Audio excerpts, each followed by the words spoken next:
प्रधानमंत्री अपनी रिपोर्ट जांचने के लिए पहुंचे हैं। किस तरह से लोग वहां पर बातचीत कर रहे हैं, प्रधानमंत्री क्या कह रहे हैं, आइए सुनते हैं।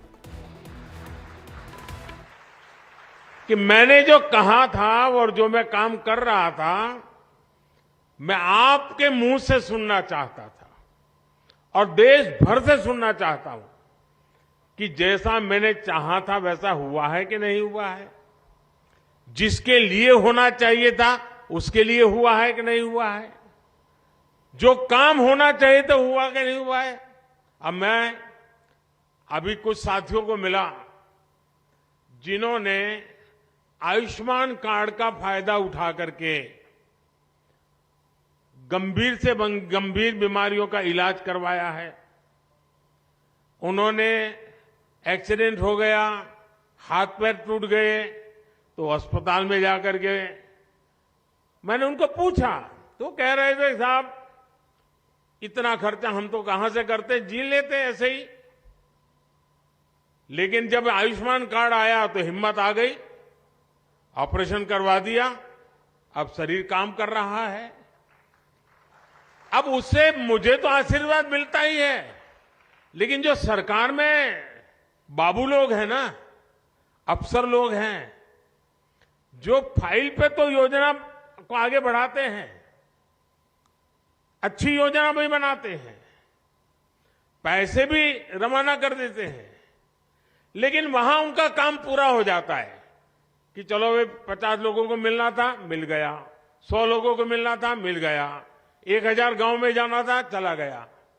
लेकिन जब वो ये बात सुनता है कि उसने कभी फाइल पे काम किया था, उसके कारण काशी के फलाने मोहल्ले के फलाने व्यक्ति की जिंदगी बच गई, तो वो जो अफसर होता है ना, उसका भी काम करने का उत्साह अनेक गुना बढ़ जाता है, उसको संतोष मिलता है। जब तक वो कागज पे काम करता है उसको लगता है मैं सरकारी काम कर रहा हूं, लेकिन जब उस काम का फायदा किसी को मिला है, उसका जब उसको खुद देखता है, खुद सुनता है, तो उसको काम करने का उत्साह बढ़ जाता है। और इसलिए मैंने देखा है कि विकसित भारत संकल्प यात्रा जहां जहां गई है, वहां पर सरकारी अफसरों पर इतना सकारात्मक प्रभाव हुआ है, उनको अपने काम का संतोष होने लगा है। अच्छा भाई, ये योजना बनी, मैंने तो फाइल बनाई थी, लेकिन क्या एक गरीब विधवा के घर में जीवन ज्योति बीमा का पैसा पहुंच गया, मुसीबत की जिंदगी में उसको इतनी बड़ी सहाय मिल गई, तब उसको लगता है अरे मैंने तो कितना बड़ा काम किया है। एक सरकारी मुलाजिम को जब ये सुनता है तो उसको जीवन का एक नया संतोष मिलता है। बहुत कम लोग हैं जो इसकी ताकत समझते हैं कि ये विकसित भारत संकल्प यात्रा से हो क्या रहा है। जो बाबू लोग इस काम से जुड़े हैं, जब सुनते हैं, जब मैं भी यहां बैठा हूं सुनता हूं कि मोदी जी मुझे बहुत अच्छा लगा, मेरे पति का स्वर्गवास हो गया था, अचानक मुझे खबर आई 2 लाख रुपए मिल गया। कोई बहन कहती है कि बचपन से ही हम तो धुएं में जिंदगी गुजारते थे, गैस आ गया, जिंदगी बदल गई। उससे बड़ा जो सबसे बड़ी बात की बहन ने, उसने कहा गरीब और अमीर का भेद मिट गया।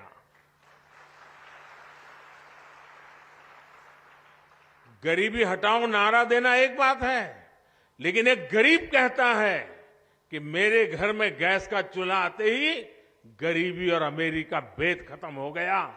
जब वो कहता है कि मैं पक्के घर में रहने गया तो मेरा आत्मविश्वास इतना बढ़ गया कि मेरे बच्चे सम्मान के साथ स्कूल कॉलेज में अपने दोस्तों के सामने खड़े रहने लगे। झोपड़ी में रहते थे बच्चे शर्मिंदगी महसूस करते थे, कच्चे घर में रहते थे बच्चे शर्मिंदगी महसूस करते थे, दबे हुए रहते थे, आत्मविश्वास नहीं था। पक्का घर मिलते ही दीवारें नहीं, पक्की छत नहीं, जिंदगी आत्मविश्वास से भर गई है। अब वो दूर से मकान देखने से पता नहीं चलता है, बैंक से चेक गए इसलिए पता नहीं चलता है। जब उस लाभार्थी के मुंह से सुनते हैं ना, तब पता चलता है चलो भाई जीवन धन्य हो गया, किसी की जिंदगी में बदलाव आ गया। अब मैं देख रहा था हमारे गुप्ता जी बोलना बंद ही नहीं कर रहे थे। क्यों? उनका मन इतना उत्साह से भर गया था कि इतनी योजनाओं का लाभ मिला, सामने से कि 10,000 रुपया बैंक से मिल जाए। साहूकार से भी पैसा लेने में दम उखड़ जाता है, ये बैंक सामने से पैसा दे तब उसका विश्वास बढ़ जाता है, ये मेरा देश है, ये बैंक मेरी है। और मैं चाहता हूं हिंदुस्तान के हर व्यक्ति को लगना चाहिए कि रेलवे मेरी है, ये अस्पताल मेरी है, ये अफसर, ये ऑफिस सब मेरा है, ये देश मेरा है। ये भाव जब जगता है तो देश के लिए कुछ करने की इच्छा भी जग जाती है। और इसीलिए ये जो प्रयास है ना, वो बीज बो रहा है। बीज इस बात का बो रहा है कि भाई हमारे मां बाप को मुसीबतें झेलनी पड़ी, हमें भी जिंदगी में मुसीबतें झेलनी पड़ी, लेकिन हमें अपने बच्चों को मुसीबत में जीने के लिए मजबूर नहीं करना है। हम जो मुसीबतों से गुजरे, कोई मां बाप नहीं चाहता है कि उसके बच्चे भी उसी मुसीबत से गुजरे। खुद पढ़ नहीं पाए, अशिक्षित रहे, लेकिन कोई मां बाप नहीं चाहता है कि उसके बच्चे अशिक्षित रहे। और जब ये योजनाओं की सारी जानकारियां उसको मिलती हैं तो उसको लगता है कि यही समय है, यही समय है हम भी कुछ करें। और जब 140 करोड़ लोगों के मन में लगता है ना ये समय है, तो देश आगे बढ़ के रहेगा। देश को आजादी कैसे मिली?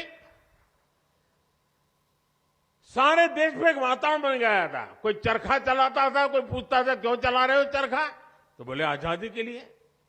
कोई पढ़ाई छोड़ करके भारत माता की जय करके निकल पड़ता था, पुलिस के डंडे खाता था। लोग पूछते थे क्यों मर रहे हो, बोले देश की आजादी के लिए। कोई बुजुर्ग की सेवा करता था, कोई पूछता था अरे क्या कर रहे हो भाई, नहीं बोले आजादी के लिए कर रहा हूं। और इन तस्वीरों के साथ ही इस बुलेटिन में फिलहाल इतना ही। ब्रेक के बाद देखिए डेली 100।